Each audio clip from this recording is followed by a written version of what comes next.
All right, great. We're going to go ahead and get started. Hi, everyone, and thanks so much for being here today to celebrate National Drive Electric Week by learning about the present and future possibilities for electric school buses here in Colorado. My name is Alex Simon, and I'm with the Colorado Public Interest Research Group, or COPIRG, and I coordinate our electric vehicle work. We are a statewide advocate for a cleaner, healthier, and safer world. We're part of the Go EV City and County campaign with partners. There we go. With partners from the Colorado Sierra Club, Conservation Colorado, SWEEP, the Southwest Energy Efficiency Project, and CLEAR, Clean Energy Economy for the region. The Go EV City campaign asks cities and counties to commit to a 100% clean electric-powered transportation future, including all municipal fleets, local transit, taxis, Uber, Lyfts, and passenger vehicles. These are our current 7 EV cities and counties that have made that commitment to this date. And actually, we just announced Longmont, so now we have 8 this week, so very exciting. Together with our Go EV partners, we're excited to host this event today to share the stories behind the first 2 electric school buses in Kremling and Boulder, as well as get a fresh perspective from a mother on why electric buses are important to parents. We hope this will inspire more municipalities in Colorado to move forward and use electric school buses to help tackle our climate and air pollution problems. For many of us, spending time outside, often with our families, is the reason why we live in this amazing state. We can't afford another summer of air pollution like the one we just had. Transportation is a leading source of the pollutants that fuel climate change and create ozone pollution, and diesel fuel is especially harmful to kids' lungs. Diesel exhaust has been linked to several serious health risks, including increased rates of respiratory illness and cancer, and is classified as a cancer-causing agent and likely carcinogen by the U.S. Environmental Protection Agency. Children in the entire community are exposed to dangerous levels of diesel pollution on a daily basis from school buses. Diesel pollution inside the school buses has been found to be up to 4 times higher than levels of pollution in cars driving in front of the buses. Transportation is also the #1 contributor to climate change in the US. Electric-powered school buses are a critical solution to this problem. Electric buses don't emit harmful air pollution and produce much less carbon emissions, even when electricity is mostly generated by fossil fuels. Replacing all of America's school buses with electric buses could avoid an average of 5.3 million tons of greenhouse gases every year. Electric school buses can save districts money in the long term through lower maintenance. They have 30% fewer parts, no exhaust systems, their braking systems last longer, and they don't require oil changes or fossil fuels. New generations of electric buses have longer ranges, can tackle steep hills, and perform well in cold and hot climates. More than 258 school districts from 33 states have already committed to 1 or more electric school buses. The timing is critical. Technological advances allow us to see that we can now have a 100% electric bus reality. Congress is debating a bill this week that would provide critical funding for electric vehicles. With so much excitement building around electric school buses, we were thrilled to have some panelists here today to talk about the buses in Colorado. We're still waiting on our guest, Bethany Oren from Kremling, to join us, but we also have Landonilliard, who's the Safe Routes Coordinator from the Boulder Valley School District, here to talk about how we got the first buses on the road in Colorado and future plans for their communities. We're also joined by Miranda Meadows from the group Mothers Out Front to share about why electric school buses are important to parents and what moms are doing to get more involved. Finally, I'll talk a little bit about the latest round of federal funding for electric school buses and what we can expect to see here in Colorado, and then we'll take some questions. Feel free to post questions in the chat or the Q&A at any time during the discussion. We were going to start off with Bethany, but she hasn't joined us yet. So why don't we go right into Landon and have him talk about the first electric school bus in Boulder.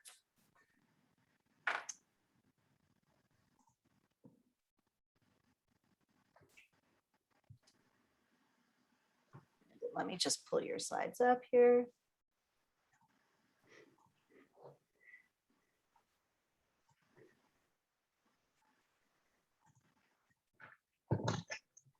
All right. Looks good. Great. Hi, everybody. I'm Landon Hilliard with the Boulder Valley School District, and I'm a Safe Routes to School programmer, but have been moved into the electrification of fleet environment and loving it. Thank you to Alex Simon for pulling this together, and thank you for COPIRG for hosting us. So I just want to be sure everyone can hear me. I'm speaking from home. Sounds good. Okay. You're good. So I just want to briefly tell you the story of the Boulder Valley School District and how we got into electric vehicles, and the fact that we, as a school district, are the first school district to operate an electric vehicle, electric school bus in the state of Colorado. So as background, the Boulder Valley School District, which you see in the map on the right, is just northwest of Denver. It's 500 square miles and we have 56 schools. It's a large area. And as you can imagine, we need a big bus fleet to cover the about 10,000 students who are eligible to ride the bus. Our population of students and staff is 34,000, but if you include parents, it's upwards of 75,000. So that's our kind of sub-audience within the Boulder Valley School District.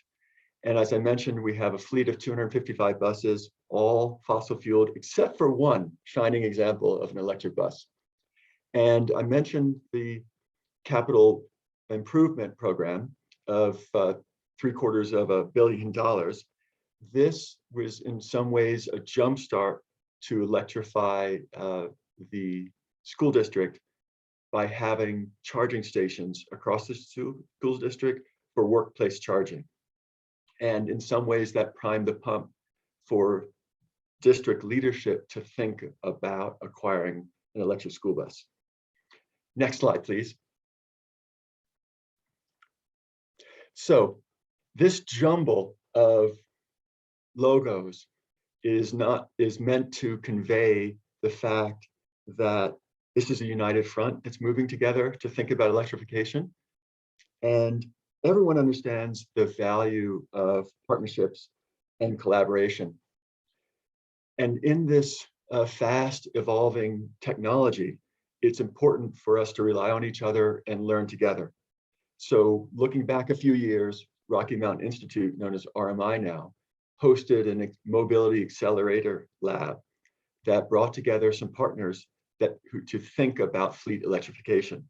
And as a result, we in the school district have worked with partners to think through acquiring a school bus and applying for grant funds. And what's interesting here about the partnership, it's not the typical characters you would think. It's also the vendors. It's also groups like Mountain Mamas and Mothers Out Front who are advocates. It's cities. It's those who have adopted the Go EV city program. So it's all of us working together. Next slide, please. And I think I was asked to speak about how did Boulder come to going electric? And really, there's been an alignment, those of you who have been following the news, in policy, in funding, in technology, that makes it an obvious choice, a natural choice to think about electric vehicles. And just starting in a big picture, the state of Colorado is leading the way with plans and funding. More locally for us, the city of Boulder and Boulder County, who are close partners, are thinking about sustainability. And our school district has ambitious plans to cut greenhouse gas emissions. Of course, everything behind this electrification has to do with addressing the climate crisis. Next slide, please. And moving on in the theme of partnerships, Xcel Energy, our power service provider, has programs themselves. Recently, the Public Utilities Commission approved a plan called the Transportation Electrification Plan. And from that, a wellspring of supporting services that includes advice for infrastructure and actual purchase of school buses has grown from that. So Xcel Energy is another one of our important partners. Next slide, please. And then funding. After the debacle of the VW settlement, Colorado realized a large sum. And with that, the Regional Air Quality Council has gone to town with distributing funds and advocating for electrification. So we consider another partner to be Regional Air Quality Council. Matt Goebel there is a program manager and does a bang up job to support and fund programs. And that's what allowed this Boulder Valley School District to purchase a bus that costs retail about $350,000 for closer to the price of a regular propane or diesel bus. Next slide, please. And this is the bus. Okay, notice the fanfare that we welcomed this bus with. We even laced it with this little bouquet, and my partner in the Safe Routes to School program, Amy Thompson, was out there with other welcoming the bus for the first time. One thing that's interesting about an electric bus, as you probably know about electric vehicles, is how quiet it is. It is a joy to drive. All the bus drivers report that it's easy to use, it's responsive, it's quick off the line. One drawback, and this is just an aside, is that it's so quiet in the inside. There are conversations from the back of the bus. Now imagine middle schoolers talking about whatever they do, that possibly a bus driver would not want to be privy to. But as a bus, and we're reminded this regularly, it's a typical school bus with all the safety features and technology that happens to be powered by electricity. And as Alex mentioned in the background or the introduction, the maintenance costs are lower. We're finding out already. And of course, the fuel costs are lower. And then for the Boulder Valley School District, we know that every mile this bus travels that is without exhaust or tailpipe emissions is doing our part in some way to address climate change and local air pollution. So we are thrilled with it. This bus that you see arrived in March. We got it on the road in April, and it's been doing the rounds with regular routes since then. We drive it about 50 miles a day. It looks like it'll be about 8,000 miles a year. One thing to keep in mind is this multiplier effect of a school bus fleet. Our school bus fleet of 255 units travels approximately 1.5 million miles a year. I'll say that again, 1.5 million miles a year. And because the makeup of our fleet is almost exclusively fossil fueled, you can imagine the consequences of tailpipe emissions. Okay, next slide, please. This is our dream. This is a little representation of the fleet composition that the school district would like to have in the next 10 years. The green, of course, represents fully electric, and that's about half our buses. And then for operational purposes and the fact that we can't basically ramp up acquisition of electric buses in 10 years, we still will have diesel and liquid propane gas in the mix. But there are reasons that we could go beyond 50%, and we were aiming for that. You may have heard of Tony Seba, who is an economist and I guess futurist, you'd say, with Stanford University.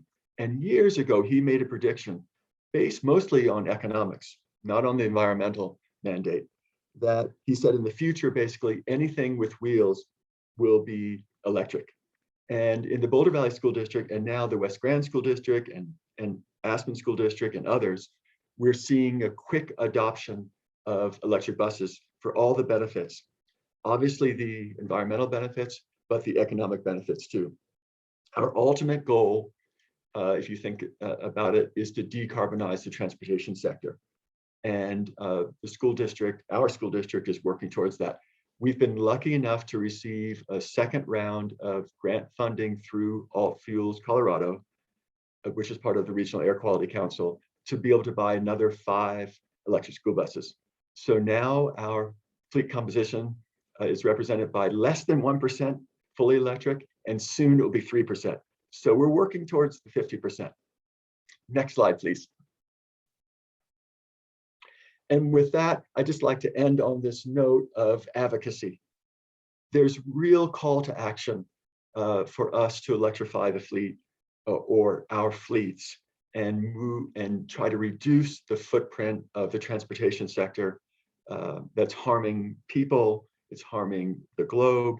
And if you think about tailpipe emissions, at a local level with students riding in the back of a bus, there are fumes and toxins that aren't the best for human health.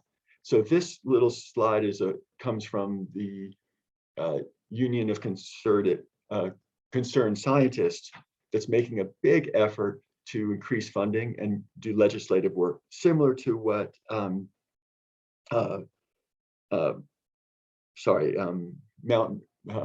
Mamas and Mothers Out Front is doing. So with that, I'm looking forward to questions and having discussion. Thanks for giving me the time to explain our brief story of the Boulder Valley School District. Thank you so much, Landon. That was an awesome overview of Boulder's journey to get their first electric bus and what we can hope for in the future. Questions are welcome. You can post them in the chat or the Q&A feature at any time, and then we'll get to them at the end of the presentation.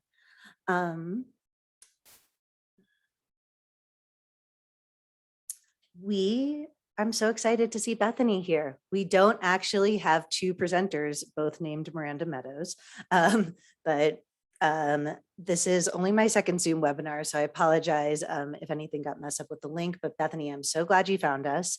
You are on mute, but we're really glad that you're here today. And Bethany is here representing the West Grand Valley School District in the city of Kremling, which I was really surprised about and also really excited to learn that one of Colorado's first electric school buses was up there in the mountains. And so we're really happy to have you here. If you could introduce yourself and tell us a little bit about the story behind that bus, that would be awesome. You bet. I am, and again, I want to ditto all of Landon's thanks, and especially to you guys for getting this put together. Kremling is probably as diametrically opposed to Boulder as you can get. It's an uphill battle here, trying to encourage people to think green and be cognizant of our carbon footprint and everything that goes along with that. So my background was I was with Steamboat for 22 years. My husband and I purchased a horse rescue over here, and I was glad to get out of so much snow. So began working for the transportation district over here, and then became the director in July. So unfortunately, I'm going to be speaking secondhand about how Kremling purchased our bus, but very similar to Boulder, very grateful to the Regional Air Quality Council. Sorry for people that had Volkswagens, but I'm so excited for everybody that has the opportunity to purchase an electric bus. We chose to go electric a lot because we could sell our community on the subsidized funding. And our bus was retail value. We added drop-down chains and a few other options that might have made ours slightly more expensive than Boulder's. Ours is also a transit style bus rather than the Vision style, so ours does not have a hood. But we received approximately $325,000 from the Regional Air Quality Council, and then our local electric company, Mountain Parks Electric, picked up the tab for the remainder. And I have to ditto Landon again. It's a phenomenal addition to our fleet. The bus is part of our grant. You have to permanently destroy, so that no one else can purchase it for a rafting company or anything like that. The bus that it's replacing, and the bus that this one replaced, was one of the worst emission buses that Kremling had in the fleet. So it was super cool, not only to get an electric bus, but to get that diesel bus off the road and away from the school buildings. I think that the fact that they don't have an engine, they're incredibly simple to work on. And it was environmentally, it was just the right choice for our district. And I think it's opened some phenomenal conversations here in Kremling. The process was very simple for me because I missed out on it, but our former superintendent filled out that application, and we were super excited to be awarded the assistance on that. I think that the benefits to our students and community, we're discovering more and more every day. We're working currently on incorporating the electric bus into the high school curriculum. So for a lot of the science and robotic and BOAG, students have a huge interest in it. I think it's setting a high mark for students to encourage their parents to investigate and possibly research, getting an electric vehicle in their own families. It's a great conversation starter. We've received dozens of calls from other districts in Colorado, but also across the United States. And I think it's also been a great source of pride for our students in our community. Kremling's kind of a quirky little mountain town, and we only have 3 bus routes. We've got 7 buses in our fleet, so we're already at that 15% mark for going electric, which is amazing, I think, for little Kremling. But as a transportation director and as a driver, I really enjoy driving the bus, as do all our drivers, similar to Boulder. I think, we're fairly strict, unfortunately, with most of the school buildings in Colorado, the ventilation systems are also very near the loading and unloading zones for school buses.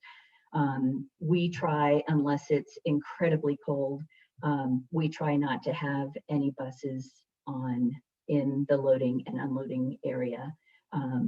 But there are those really cold days that you have to keep your students safe and warm.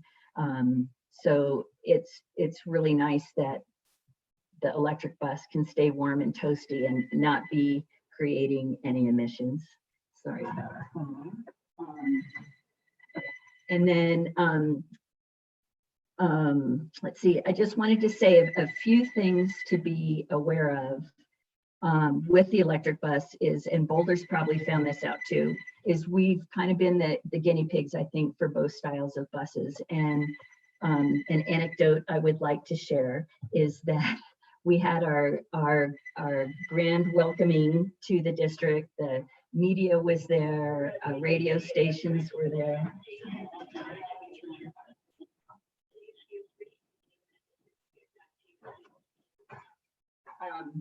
But anyway, sorry about that. I'm not a techie either. As evidenced as earlier, I was logged on as an observer.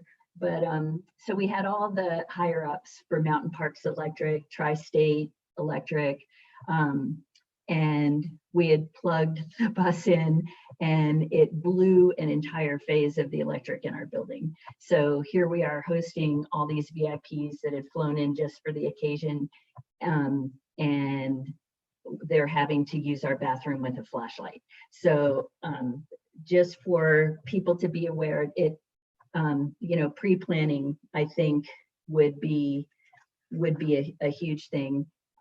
We have had some mechanical issues with it, which we've been able to resolve. It's unusual to think that you've got a $80,000 battery running that bus, but a little 12-volt battery is the brains of the operation. So if you have any problems with that 12-volt battery, it is going to negatively affect the performance of the bus. But I think overall, everyone up here is ecstatic. And I know that Steamboat, several drivers and the director have come over and driven our bus, and as a direct result of that have ordered for Steamboat. So that's pretty exciting. And I know, as Landon said, Aspen's getting some too. So I'm hoping that through things like what you're doing today, that we can get the word out there that these are, there's not a downside to this. I feel like if Kremling can make it work, anybody should be able to make it work. Unfortunately for us, there's no other schools within, and Landon, I'd be interested to hear what if you're at a full charge, how many miles you have on your bus, but ours is typically 86 miles. And so, our closest school that we do activities with is Granby, and that's 35 miles away. So I haven't felt super confident sending it to Granby yet, just in case we've got the heaters going or something that draws a little bit more electric from the battery. I want to make sure that, it's not like you can just bring a 5-gallon can of battery to the bus and fill it. So there is some pre-planning, and it's my hope that more and more districts take advantage of the funding that's out there, and reach out. I've referred so many people to Regional Air Quality Council in our state, because as more schools purchase electric buses, we'll be able to use those buses in a wider radius from the campus that we have. So, you know, our bus, we could technically bring to Summit, which is about 40 miles away. And while if maybe football or an event that's taking a little longer time, we could bring it to Frisco, and there is a charger that fits our bus at the Walmart in Frisco. But unfortunately, as of now, we've just been using it on routes and shuttling between schools in the day during the day, and we put about 85 miles every day on ours, and it's been really fun. So I don't know if that answered most of your questions or any of your questions, but happy to entertain some more as well. Yeah, thanks so much for sharing that story. I think that was a really great overview, and Kremling is such a different community than Boulder. It's really cool to get the two different perspectives. I really loved how you talked about the bus being a source of pride for students in the community. I think especially as students learn a lot about climate change and what's happening to our planet, to be able to see something tangible in front of them, especially that their leadership is doing, is really exciting. And I'm sure that means a lot to them. And then, you know, you talked about too, is it making a lot of inroads and just starting a lot of conversations. And that's part of what we're hoping to do here. And it's really cool to see that happening up in the mountains. One question I had was, do you notice, and this is something I've heard from a lot of my EV coalition people, do you notice any effect on performance in the cold weather and going up the steep hills and things like that? No, we haven't. And in fact, when our bus first came here, the former director had kind of slated it to be on a route that was very flat. And I'm not sure how familiar you guys are with school buses, but in mountain communities, the Colorado Department of Education mandates that buses driven in the mountains, diesel buses, have retarders on them, which is like a huge electromagnet underneath the bus. And it's kind of like the equivalent of a Jake brake on a diesel truck, but it is a third braking source, and it allows you to slow your bus down without having to apply your service brake or parking brake. And because the electric bus did not have an option of a retarder, he was very hesitant to have it be on any route other than something that was very level. And as soon as he left and I could start driving the electric bus on my route, it's been a rock star. It's very peppy up the hills. When it regens the battery coming downhill, it acts just like a retarder. So I rarely have to apply my brake, my service brake. I think that in Steamboat, we had propane buses and diesel buses, and I was really disappointed in the performance of the propane buses. As an example, to drive from Steamboat to Walden would take an hour in a diesel bus, and it would take an hour and 20 minutes in the propane bus. I think the performance of the electric bus far surpasses even the most powerful diesel bus that most districts have in their fleet. The typical Bluebird pushers with the engine in the rear. It's a huge confidence builder when you're having to go from a secondary road onto a highway, and you know that you can just zip right out there and not be subjected to, how many extra seconds is it going to take me to get across the road. I know that East Grand applied for a grant, but said they wouldn't use the electric bus in the winter because they were concerned about it being warm. And our district has not noticed, and it's really cold here often, and we've never had a student feel at all chilly in the bus. I've been super impressed. So I'd have to say that I would disagree strongly that it's hard to keep the cabin area warm, because ours has performed really well. Cool. That's a great firsthand report. That's really cool that you've also driven the bus on a route too. Yeah. And yeah, just a great firsthand report about how the bus is functioning up at altitude. And hopefully will help inspire some more mountain communities to move I hope forward. so. Yeah. So thanks so much, Bethany. Yeah. And now I'm going to introduce Miranda Meadows. She's from a group called Mothers Out Front. And she's going to speak a little bit about her role as a mom and getting involved with electric buses.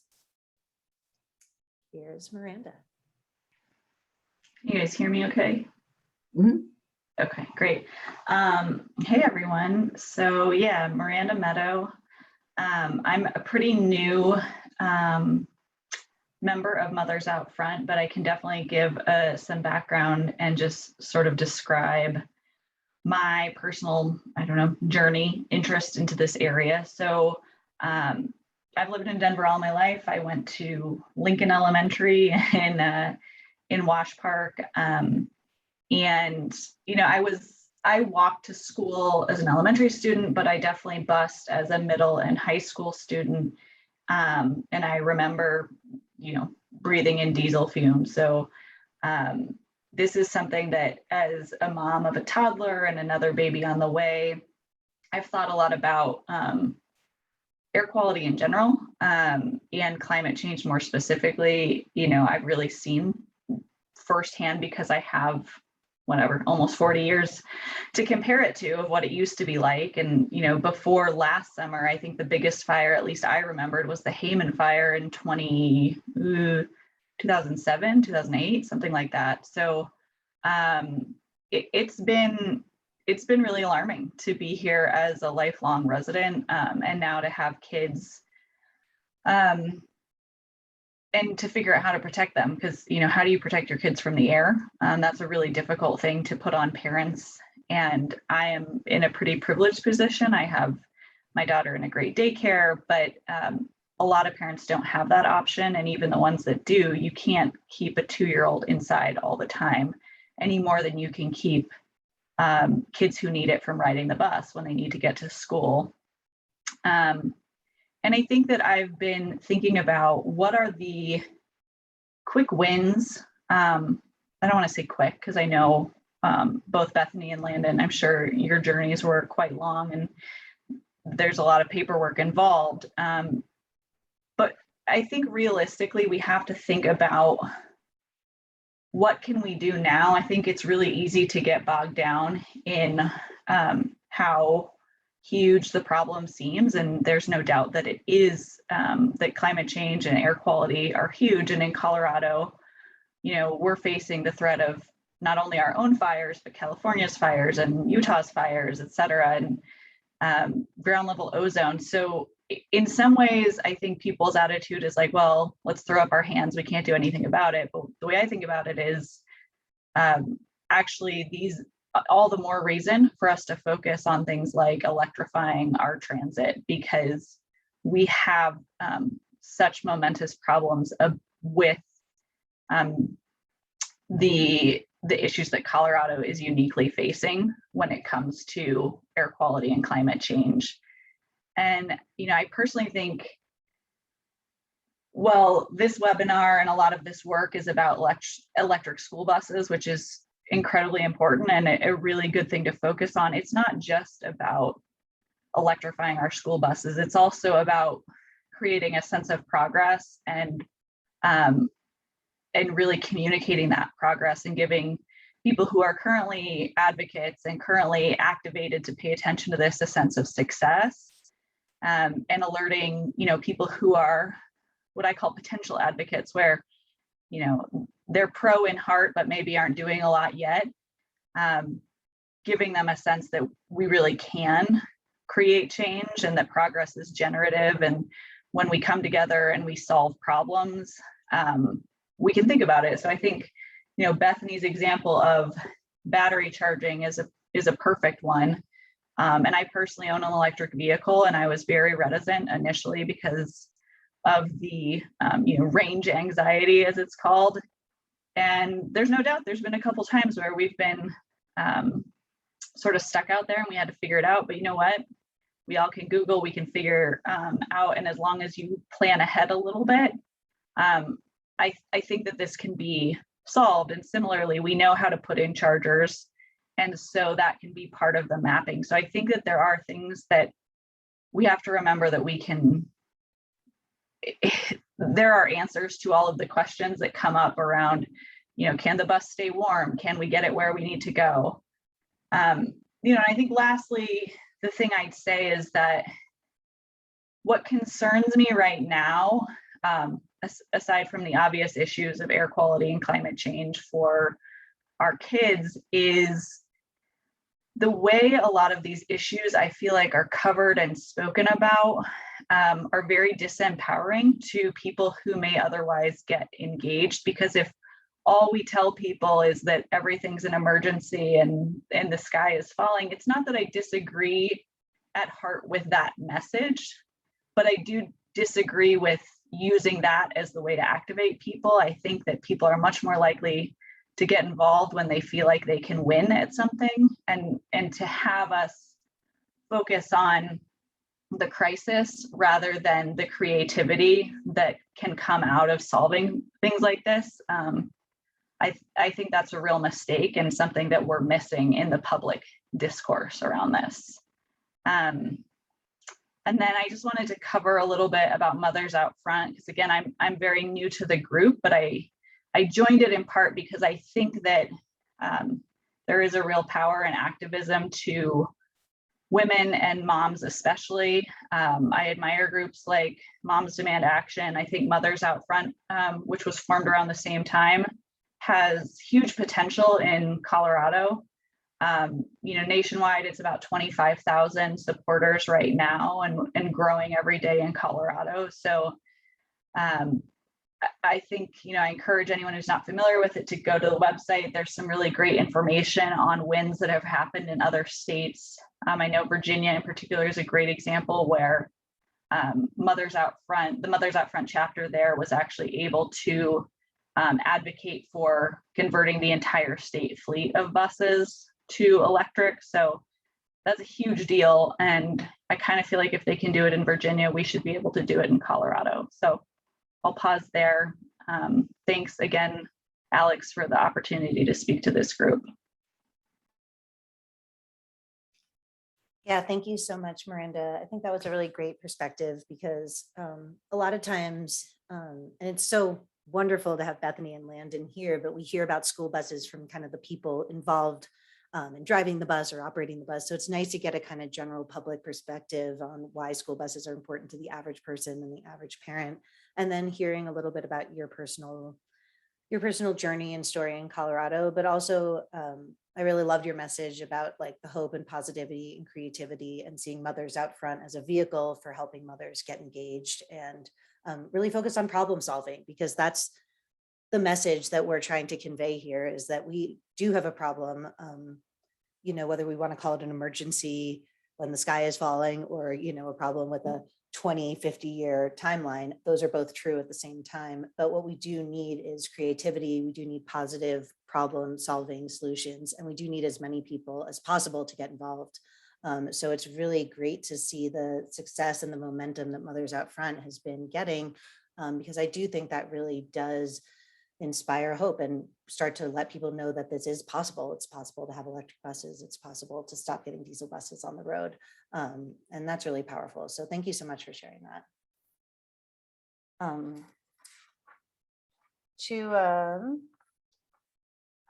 So it's been so great to hear the stories of the pioneer communities in securing these buses, but I know it begs the question of when and where will the next ones be here? So let me just bear with me for just a second here.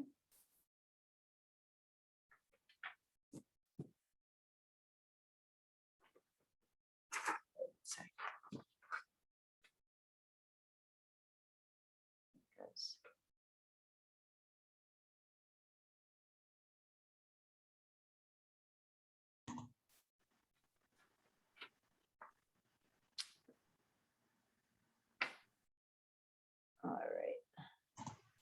great. So yeah, as you can see here, it was really exciting. There was, this past July was a, excuse me, was our 6th round of alt fuels funding in Colorado that provided funding for 17 more electric school buses. So that brings the total electric school buses in Colorado to 32, of which 3 have been delivered. And this slide shows all the districts that have been awarded their school bus districts. So you can see it's a nice representation of districts throughout the state. To give you a little background, the Alt Fuels Colorado funding stems from the Volkswagen cheating scandal.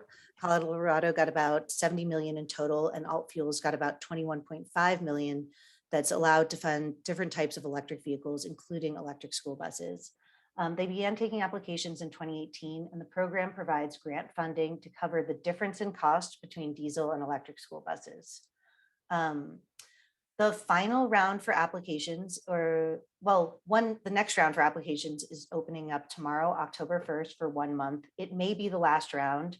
There's only $3.2 million available, but they are accepting applications. So we're really encouraging to other school districts to get the word out and apply for these grants.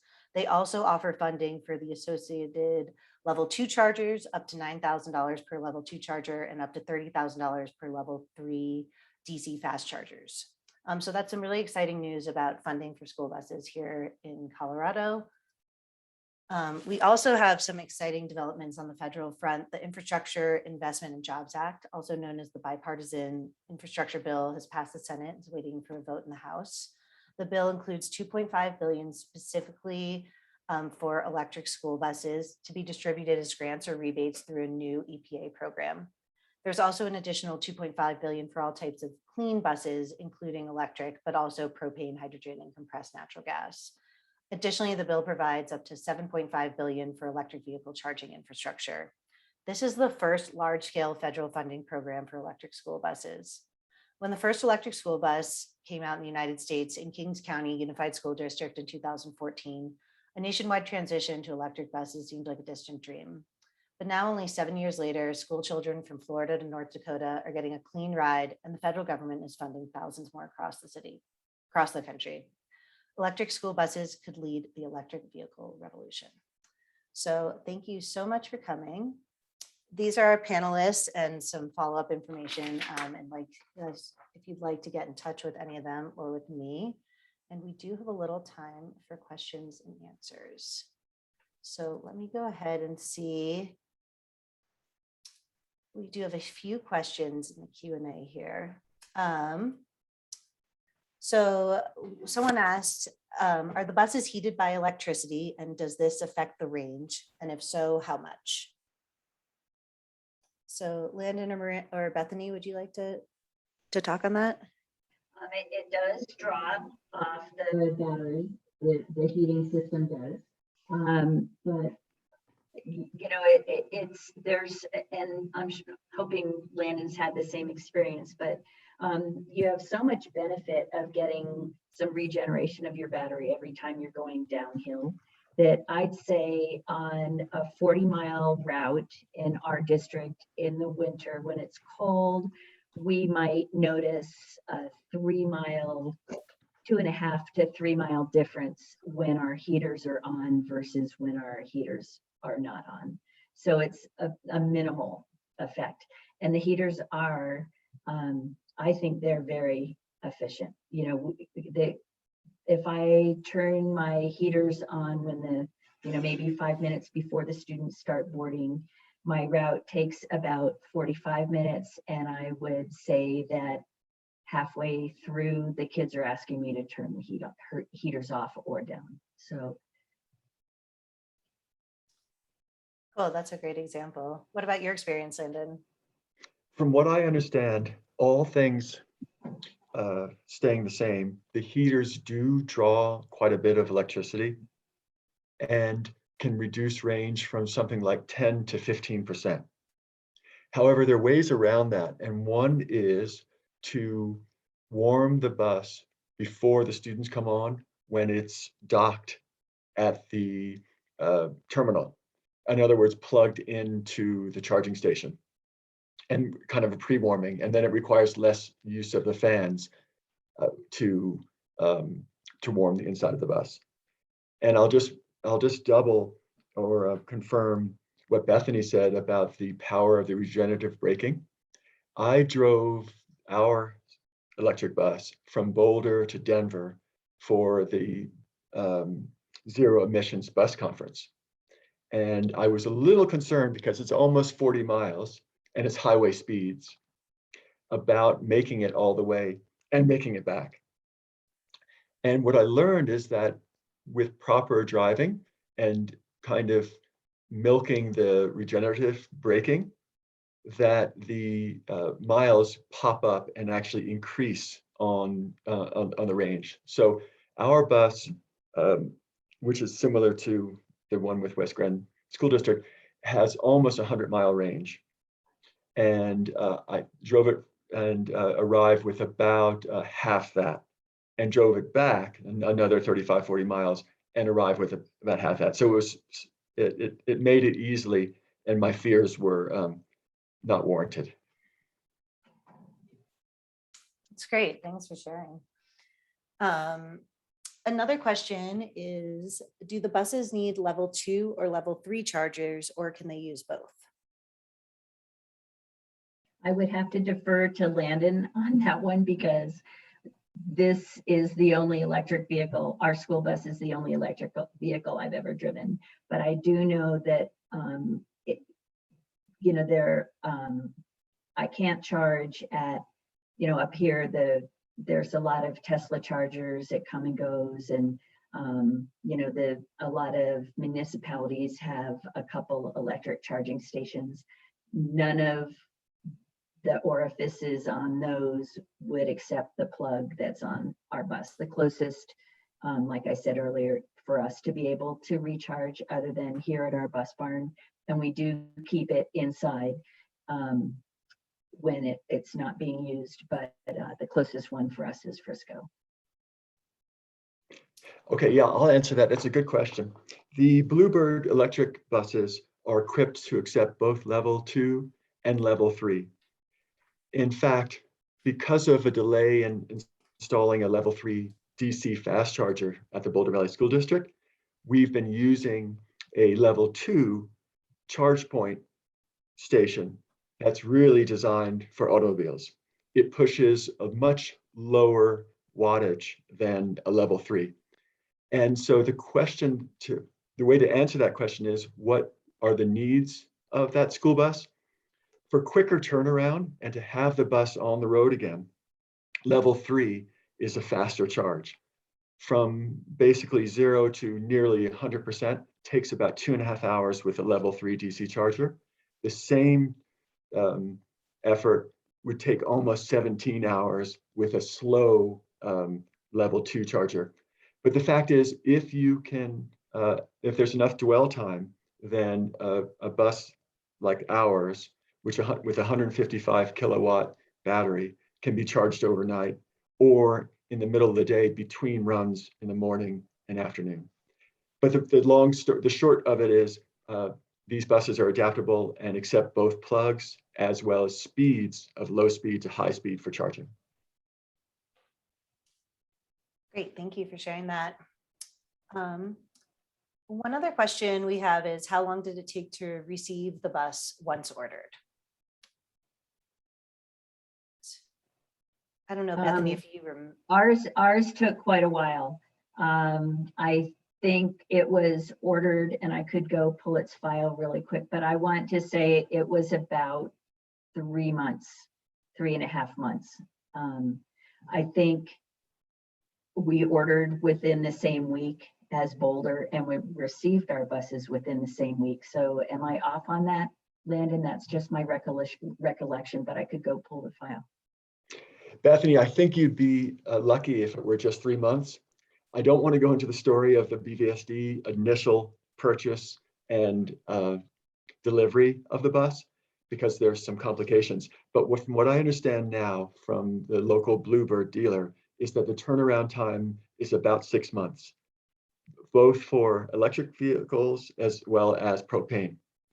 But one interesting story is that the province of Quebec has ordered or will soon order 150 all-electric Bluebird buses with a production, I think, from Bluebird of maybe a 500 a year.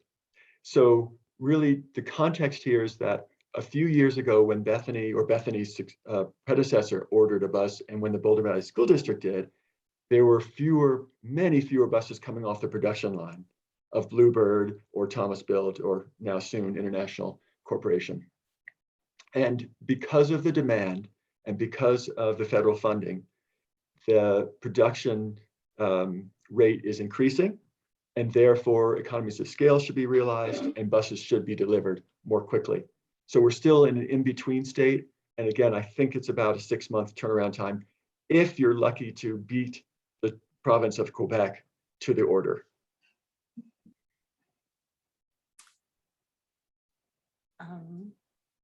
And we actually do have Matt Goebel here, who's from the Regional Air Quality Council, I believe, and he can speak a little bit about how long it may take the future awards. Could you do that, Matt? Yeah, thanks so much for the opportunity to hop on here at the end. Landon is spot on. The turnaround time, kind of in a best case scenario, is certainly 6 months. There have been instances where we have seen longer turnaround times. And I think one of the unfortunate things is that part of the process is really out of anyone's hands, to deal with, trying to change that timeline. But one of the things that we do encourage awardees is during that time between placing an order and receiving the vehicle at their school, it's a great time to begin the process of the associated charging infrastructure installation. So having the correct charger, identified, purchased, working with the utility to understand, the needs. Are you looking at DC fast charging? Is 3-phase power going to play into it? Where is the charging unit itself going to be installed? There's quite a bit of work to be done. So paired with that 6-month minimum wait period, it can work out pretty nicely.